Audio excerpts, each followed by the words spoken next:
I have just sold my Suzuki Bandit, and all things considered, I have made a really healthy profit on it. Now, a couple of weeks ago, when we last saw the Bandit on this channel, it was completely dead at the ignition like this. The bike, despite having a fully charged battery, is completely dead at the ignition. And in that video, I asked the viewers for advice to help me figure out what was actually wrong with that Bandit. So a big thanks to everybody who commented on that video with helpful suggestions about what could be wrong with the Bandit. Now, whilst pretty much all the comments were really helpful, I actually ended up selling the Bandit without fixing it, or at least without fixing the electrical problem, because obviously I fixed the Bandit the first time before it developed the electrical problem. Now, I wasn't really looking to sell the Bandit. I was actually making a list of all the things you recommended in the comments, and I was going to make a video of me trying all of those things to fix the Bandit until I got to what the actual problem was. However, because the Bandit was still advertised for sale, someone shot me a message interested in buying it, and they actually offered to buy it broken. And it was pretty much an offer that I could not refuse, because even when it had passed the MOT and it was fully working, I put it up for sale for asking for just £1,000. So when I got an offer of £800 to buy it as it was, I simply couldn't refuse that offer, because it saved me all the time and the effort of trying to figure out what was wrong with the Bandit and get it running again for the sake of making maybe an extra £100 or £200 on it. The sale price of £800, that means I made a profit of about £450 on the Bandit, because the Bandit only cost me, all in, to get the bike, parts, etc., about £350. So I would say that is a pretty big return on my investment for that bike. I more than doubled my money on it, and I'm not leaving you all hanging. I do actually know what was causing the problem as to why the bike wouldn't start. Now, I didn't figure this out. I hadn't got round to trying to fix it yet, but the guy I sold it to, within a couple of days, he'd worked out what was wrong with the bike or where the fault was, and he actually sent me a picture, and it is here. So it was quite simply a couple of corroded connectors. I don't know exactly what they did, but they were under the right-hand fairing somewhere on the bike. So if you know these bikes and you're familiar with them, you'll probably know what that connector is for. But otherwise, I'm not really sure. It's something, it connects something somewhere. So with the Bandit sold, that does give me a little bit of space for potentially a new project, but more importantly, it means I've cashed out on a project and I can now put that money back into the other projects that are on this channel. So what am I going to do next? Next, obviously, has to be my fire damaged FZ750 Genesis that I was given very generously by Ash Rowland. Now, if you didn't see the previous video with this absolutely beautiful machine behind me, then let's give you a quick walk around of what's wrong with it. This side, there would appear to be not very much wrong whatsoever. Some minor damage that I did in transport is, of course, the fire damage to this side. And the biggest headache that I'm having is the fact that the bike came with the wrong keys.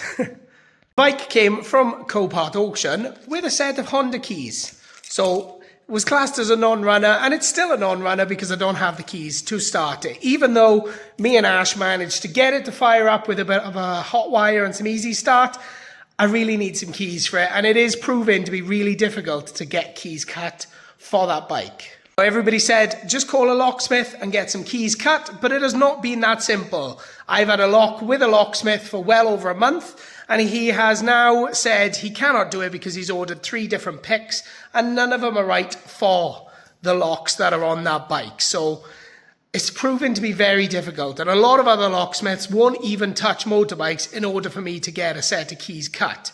So I may have to order a new ignition lock or new lock set and somehow break the tank lock to get that out. Not entirely sure, but the Yamaha is in the process. I've got some parts for it.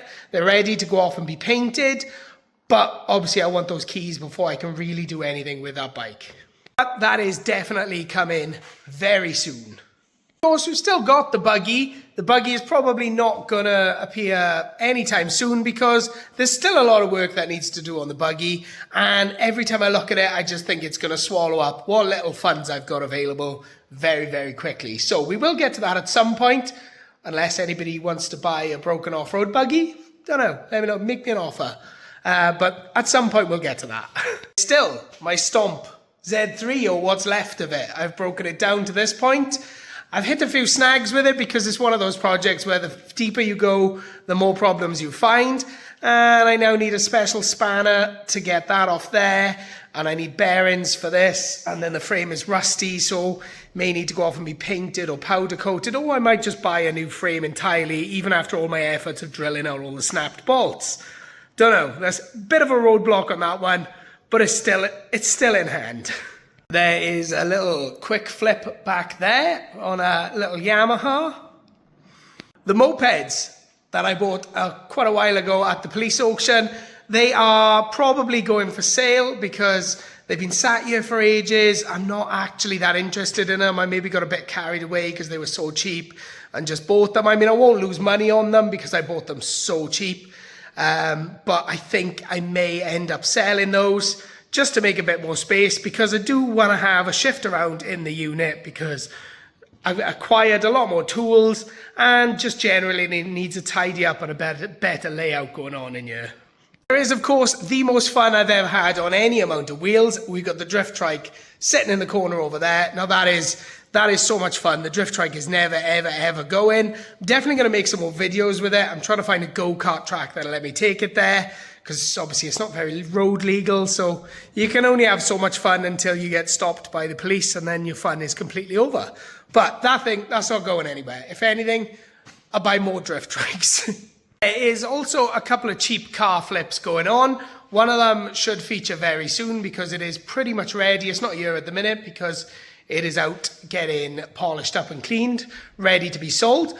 But I am doing a few cheap car flips and hopefully that will give me enough money to actually get into some more interesting cars rather than just cheap little hatchbacks. I love cars. I definitely want to do more with cars on the channel, but I want them to be interesting, maybe a bit sporty, something fun.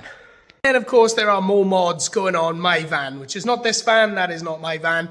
My van is obviously my Transit Custom. That video I did last week proved to be quite popular. People obviously quite enjoy that kind of content, or at least making fun of the color scheme that I put on my van. But I like it. I'm sticking with the red. In fact, I'm going to double down. I'm going to add some more red to the van just to make it, more evenly spread across the van and blend it all in nicely. But there's more mods going on the van, including some alloys that I've finally acquired for the van. So there is obviously still quite a lot going on the channel and still a lot to come, but obviously the main aim with the channel, especially at the moment, is to keep buying and selling cheap cars and cheap bikes in order to make a profit so that I can keep the workshop, to be perfectly honest, because it is quite expensive to run this place and I need to make money to pay the bills here. Of course, I need to keep them going and keep it all coming in and going through to keep the content coming for everybody who's watching the channel. Even with everything going on, and despite the brilliant profit that I made on the Bandit, I am disappointed that it got sold as a non-runner, but it was running, it was fixed, it was, I had done everything I could at the point before it developed that electrical fault. Now, I know I could have fixed the electrical fault, but sometimes you can only take a project so far, and if it makes sense to cash out with a healthy profit, then that's what I've got to do to keep everything else going. If you're still enjoying the content that's coming through this channel and you want to see more, then make sure you give this video a thumbs up. And if you don't want to miss everything that's still coming to this channel, then make sure you are subscribed to the channel because, like I said, there is still lots going on everywhere on this channel. And if you think I made the right decision by selling the Bandit, then let me know in the comments. And also let me know in the comments what you would like to see me do on this channel next, because I am always open to ideas and I will always look to see if I can get something that's recommended, within my budget. Ultimately, if it has an engine, it fits in my workshop and I think I might be able to make some money on it, then I'm definitely open to giving it a go. So until next week, thank you all for watching.